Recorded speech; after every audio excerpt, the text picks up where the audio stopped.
పోసాని కృష్ణమురళిపై కక్ష సాధించడం కోసమే ఆయనపై లేనిపోని కేసులు నమోదు చేస్తున్నారని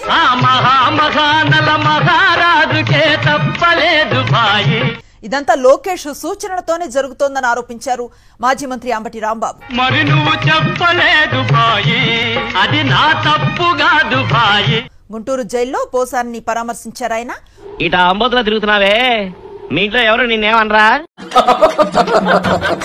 పోసాని కలిసి ధైర్యం చెప్పామని తెలిపారు.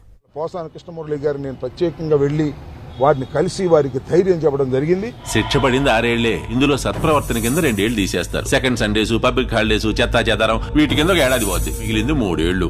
కళ్ళు మూసుకుని తెరిచే లోపల అయిపోతాయి అల్లుడు. కూటమి ప్రభుత్వ పాలనలో రెడ్ బుక్ రాజ్యాంగాన్ని పోలీసులు చాలా ఆర్గనైజ్డ్ గా అమలు చేస్తున్నారని విమర్శించారు అంబటి. నాకంతా తెలుసురా, నువ్వు జ్ఞానివరా బాబు. ఆహా, నాకు టైం వస్తుందిరా, అప్పుడు చెప్తాను. అయ్యా ఎక్కువ కాలం మీరు ఉండరు, ఇంకా బయటకు వచ్చి నన్ను బతకనిస్తారా, నన్ను చంపేస్తారేమోనన్నా. ఇలా బుక్ అయిపోతాయి కల్లో కూడా ఆడుకోలేదు.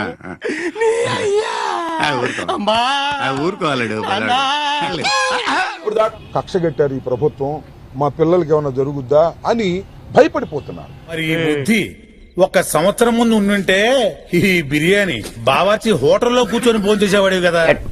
ఆ రకమైన భయాన్ని తీసుకురావడం కోసం ఇవాళ చంద్రబాబు ప్రభుత్వం చేస్తున్నది లోకేష్ నాయకత్వంలో ఇది దారుణమైంది, ప్రజాస్వామికమైందని కూడా. నీ ఫ్రెండ్ ని కంట్రోల్లో పెట్టుకో, లేకపోతే నేను కంట్రోల్ తప్పాల్సి వస్తుంది. అయ్య బాబోయ్, అలా భయపెట్టకండి అంకుల్. ఏదో చిన్న పిల్లలు ఇలాగే బ్రతకలేమండి అంకుల్, ప్లీజ్. వేళకోళమా?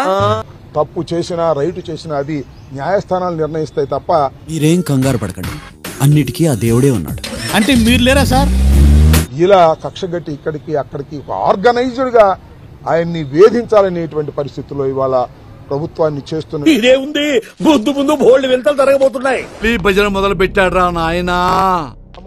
దీన్ని మేమే కాదు ప్రజాస్వామ్యవాదులందరూ కూడా ఖండించాలని ఈ సందర్భంగా నేను కోరుకుంటూ. ఆడికి అలాగే అవ్వలేరా? క్వార్టర్ ఉందన్నాడా, ఆయనే క్వార్టర్ వెళ్ళిపోయాడు. క్వార్టరీ గేటరీ ఏదన్నా ఉందంటే సాయిరెడ్డి గారి నాయకత్వం ఉంటుంది. క్వార్టర్ లేడీకి యథార్థాలు చెప్పాను, వాస్తవాలు చెప్పాను. నమ్మలేకపోతే పోండి, నాకెంది. నాకు తెలిసి క్వార్టరీ ఏమీ లేదు. ఆయన అభిప్రాయం ప్రకారం క్వార్టరీ ఉందనుకుంటే ఆయనే క్వార్టరీ. నువ్వు చక్కగా మాట్లాడు అంకుల్, మంచిగా ఉండదు చెప్తున్నా నేనే. ఈ పార్టీ పెట్టిన దగ్గర నుంచి ఆయన వెళ్ళిపోయేంత వరకు ఆయనే ప్రధాన సలహాదారుడు, ఆయనే క్వార్టరీ. మరి ఆయనే క్వార్టరీ, ఆయన వెళ్ళిపోయాడు కాబట్టి క్వార్టరీ పోయినట్టు లెక్క నా లెక్క ప్రకారం. ఆస్కార్ లెవెల్ పర్ఫార్మెన్స్ ని అభినందించడానికి అవార్డు తీసుకొచ్చారు. ఆయన బయటికి వెళ్ళిపోయాడయ్యా, వెళ్ళిపోయిందో బుర్ర జాలటమే పని ఇంకేముంటది. పార్టీని వదిలిపెట్టి పోయినోడు చేసే పని ఏంటి? బుర్ర జాలటం. ఏం మాట్లాడతారు నువ్వు? ఏం మాట్లాడతారు? ఆయనకి అదేం పెద్ద అతీతం కాదు. ఆయనైనా సరే ఆయన పార్టీ నుంచి వెళ్ళిపోయాడు కాబట్టి ఈ పార్టీ మీద బుర్ర జల్లే కార్యక్రమాలు చేస్తున్నాడు. అటు చూడు, నాయకుడు అన్నటువంటి వాడు ఈ చెప్పుడు మాటలను నమ్మకూడదు. చెప్పుడు మాటలను నమ్మితే నాయకుడు నష్టపోతాడు, ప్రజలు నష్టపోతారు, పార్టీ నష్టపోతుంది. ఇంత మంచివాడి మీద కంప్లైంట్ చేయడానికి నీకు నోరెలా వచ్చిందయ్యా? విజయసాయి రెడ్డి గారు వైఎస్ఆర్ కాంగ్రెస్ పార్టీలో ఒక నాయకుడిగా ఎదిగాడు. అయితే ఏందా ఇప్పుడు పోయి నోట్లో పెట్టమంటావా?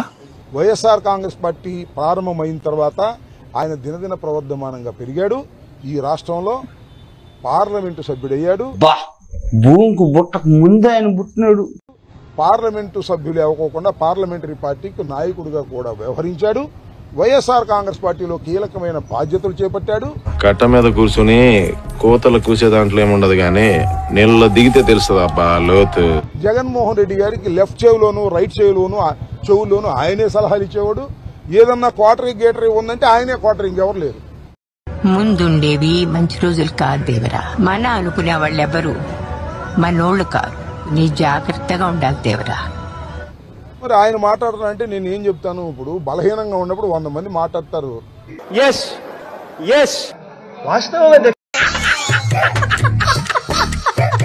మేము బలహీనంగా ఉన్నామని అనుకుంటున్నారు. 11 సీట్లు ప్రతి వాడు మాట్లాడుతున్నాడు. అది బలంగా ఉన్నప్పుడు మాట్లాడలేదే. సాయిరెడ్డి గారు ఈ పార్టీకి నుంచి బయటికి పోయాడు. బయటికి పోయిన తర్వాత ఇక పార్టీ మీద అవాకులు చవాకులు పేరడం ద్వారా ఇతర పార్టీలకు లాభం చేయాలని పైకి ఆర్బాటమే. లోన బొక్కల బనియను పైన సిల్క్ సొక్కా దుర్బుద్ధితో వ్యవహరిస్తున్నాడు. అది సీరియస్ గా పట్టించుకోమాకండి సాయిరెడ్డి గారి డైలాగులని నేను చెప్పదలుచుకున్నాను. ఇన్ని నా బొచ్చు మీకోమని చెప్పండి. చూద్దాంలే. చూడటం కాదండి, మీరు చెయ్యాలంతే. సరే మీరు ట్రై చేస్తారన్నారంటే అది ఓకే అయిపోయిన